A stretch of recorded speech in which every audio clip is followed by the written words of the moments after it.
up? Welcome to another edition of Sacktown Movie Buffs. Once again, I'm Kier, and this is Jason. And today we are back reviewing a not new horror film, a film that actually came out sometime last year. I don't know, actually, when was it released? I don't know, September, August? October, officially. Oh, so it wasn't that long ago. Okay, yeah. Just a couple months, so not completely old. But yeah, horror film, and I say without further ado, I say we get right into it. So the film that I'm referring to is Antlers. And I say, Jason, take it away. Tell us about Antlers. All right, yeah. So Antlers is a horror film directed by Scott Cooper and produced by Guillermo del Toro. And it is essentially a monster movie. It takes place in a remote Oregon town, I think, if I remember correctly. And the star of the film is Kerry Russell, who is a middle school teacher who kind of becomes concerned about one of her students. And long story short, her student's father, we find out, has become sort of possessed by some kind of monster. And I think they were kind of trying to hide this when they were advertising the film. But I think probably since it's already, been out a while, it's okay to say that it's actually a Wendigo movie. In the trailers, that they don't name the monster at all. It's just some kind of weird, monster. But it is a Wendigo movie, which is the Wendigo is like a monster that comes from Native American folklore. Mm-hmm.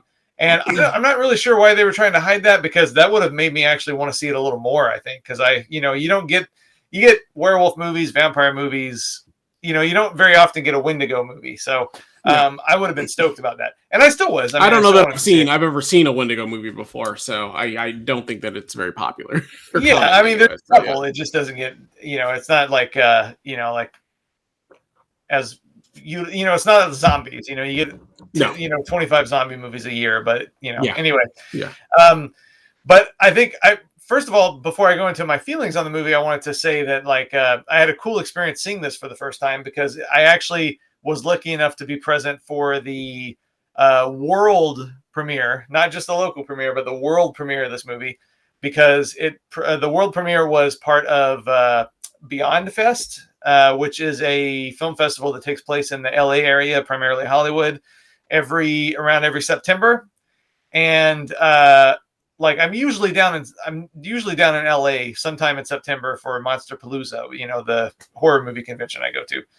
And it got canceled last year because of COVID. But I decided I wanted to go anyway, because I just wanted to go to LA. It had been a while. And sometimes when I'm down there, it coincides with being able to go see a couple of Beyond Fest shows. Because Beyond Fest, they have screenings all throughout Hollywood, different theaters. And there's always a lot of really great genre films, like horror and sci-fi particularly. Also some classic films they show, and every once in a while they'll have a surprise event. And before I left, all of a sudden I got it, because I subscribed to their email list. I got an email that said basically a surprise email that the closing night event was the world premiere of Antlers. So, and it happened to be, the closing night event happened to be when I was going to be down there. So I jumped on there quick and got tickets. So basically I got to be there for the world premiere of Antlers. I was this beautiful American Legion building that's been repurposed into a movie theater. Cool old building. I was on the second row, and Guillermo del Toro was there to introduce the film, and Scott Cooper was there for Q&A. And since I was in the second row, they were both 10 feet from me, which was pretty cool. And then they did a Q&A after the movie.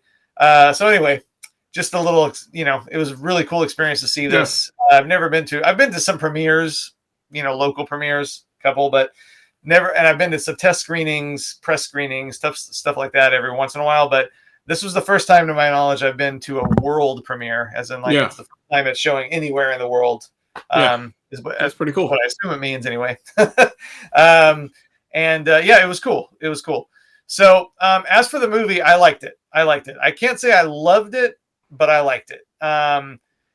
I haven't been the hugest fan of Scott Cooper's films. Like I really liked Crazy Heart, which I think is his first film, but like the movies he's made since, Black Mass, Hostels, Out of the Furnace, I didn't really care for any of those. Like, I mean, like they've got good actors, but they were all just kind of, they just didn't keep my interest, any of them. And in the Q&A, he talked about how Guillermo del Toro really kind of helped him kind of get out of his comfort zone by doing his first horror movie, you know, because I mean, he's always made movies that are very grounded in reality. So I appreciate that. I think he actually is pretty suited to horror films, you know, and this is a horror film that even though it involves like a supernatural creature, it is still very grounded in reality. Like there's, if you look for it, there's a lot of subtext about meth, for instance, meth abuse, drug abuse, cycles of violence, you know, father to son transfer of violence. So there's a lot of real world stuff in there if you look for it. It's also just a pretty good monster movie, you know.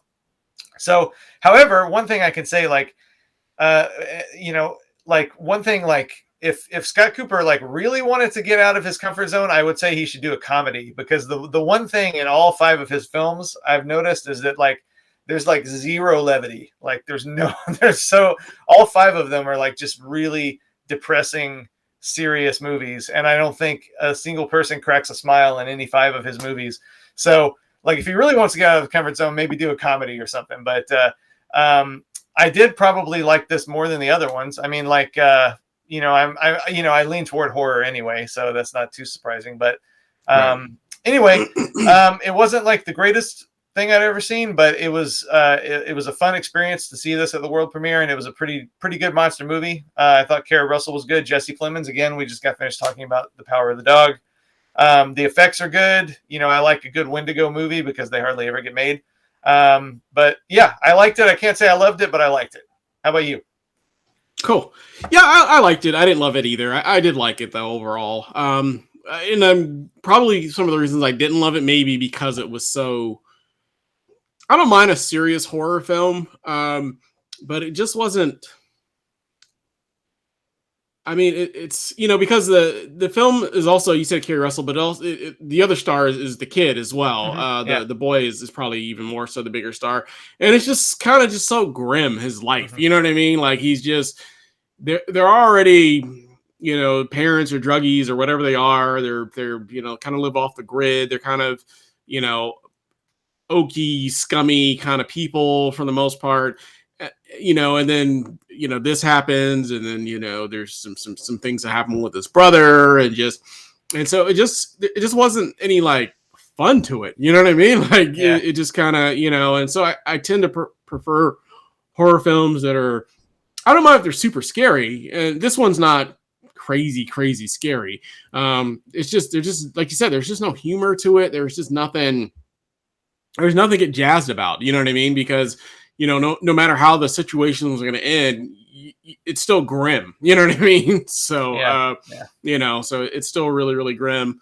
And it was kind of a grim film, which I don't always necessarily hate that films are grim, but it just, I don't know, for some reason, there just wasn't enough fun factor for me. You know what I mean? So it was just, you know, and it wasn't like overtly scary either. You know what I mean? So like, I mean, there's tons of really, really scary films that are, you know, we didn't do a review on these, but like the last VHS film, we kind of commented a little bit on that one. You could argue that that's pretty grim too, but it's overtly scary in a lot of parts, and just, you know what I mean, and creepy, and it's entertaining, and it's entertaining in that sense. This one, it wasn't as entertaining. You know what I mean? It was good, but it just wasn't as entertaining. I just didn't have as much fun watching it, you know, overall. You know what I mean? I liked it overall, but it just was like, you know, it was just like one of those things where the outcome is just, you know, I'm like, well, how's this going to end? You know what I mean? So I don't know. I don't know. So I like I said, I liked it. I didn't love it though. So. Yeah, and that seems to be like a theme for all of his films, really, is that like they're all very grim. I mean, there's some lightness in Crazy Heart. You know, I did like Crazy Heart, but still, it's a, you know, character studies, and Jeff Bridges is an alcoholic in there. You know what I mean? Like, it's like Not that everybody's should make fun, happy movies, but no, and I'm he not just saying that. seems like, And I don't, and he I, doesn't put me, I any don't. fun in his movies. Yeah, I'm not someone that needs, a happy ending or Yeah. it's got to have, comic relief or it's got to have any of that kind of stuff. It's just, I love tons of films that are, like I said, VHS 94 doesn't have any real humor for the most part to it or anything of that nature, but it was just a lot more fun. You know what I mean? Yeah. Overall, it was interesting. It was a lot more fun. And I'm not saying this is not interesting because it is. I just wasn't having as much fun watching it, I guess, overall. So, yeah. Yep. Cool. Anything you want to add about Antlers? No. It was a fun night, though. It was a fun night. Cool. I'm glad you had fun. Well, what is the grade and face you would give this one? I give this one a 3.5 out of 5, which is a solid B. I had actually given it just 3 out of 5 when I first left the theater, but like the next morning I had thought about it a little bit and I thought I was maybe being a little harsh on it because there's not really anything that it does poorly. You know what I mean? It's just it's a good movie. There's nothing it does bad, in my opinion. It just was so grim. You know what I mean? And again, like I don't mind grim movies, but for whatever reason, this one wasn't completely satisfying to me because of the grimness, but I still thought it was well done. So to me, that's a B, which is I definitely enjoyed it, but like, I wish I would have enjoyed it more. So. Yeah, for sure. Yeah. Like I said, I liked it. I'm going with your initial grade, which is 3 stars. So like I said, I liked it. And for me, a lot of times it's whether or not I plan to revisit the film again. This is one that I don't know that I necessarily would revisit just because I didn't have a lot of fun. But like you said, it doesn't do anything wrong. There's nothing wrong with the film. There's nothing that I can pinpoint to say this was bad or the acting wasn't good or the horror wasn't good. It just everything was fine. It just wasn't overall a fun film for me to want to revisit again, I guess in that sense, Mm-hmm. So because it wasn't scary enough and then it just, you know what I mean? And then if it's not going to be overtly scary, I mean, there are some scary moments, don't get me wrong. There's definitely some scary scenes and things of that nature, but it just wasn't overtly scary enough for me to like, be like, ooh, this is some good creepy horror. You know what I mean? It was just scary in parts. But like I said, just overall, I just didn't necessarily love it. So I just went with the 3 out of 5. So that's just a smile. No teeth. So, but yeah. Cool. All right. Well, let us know down in the comments. Have you seen Antlers? Did you like it? Did you not like it? As always, if you like the channel, we ask that you like, subscribe, make sure you hit that bell notification, and we will be back again with another show for you guys again real soon. We thank you for watching and hope you have a great day. Bye.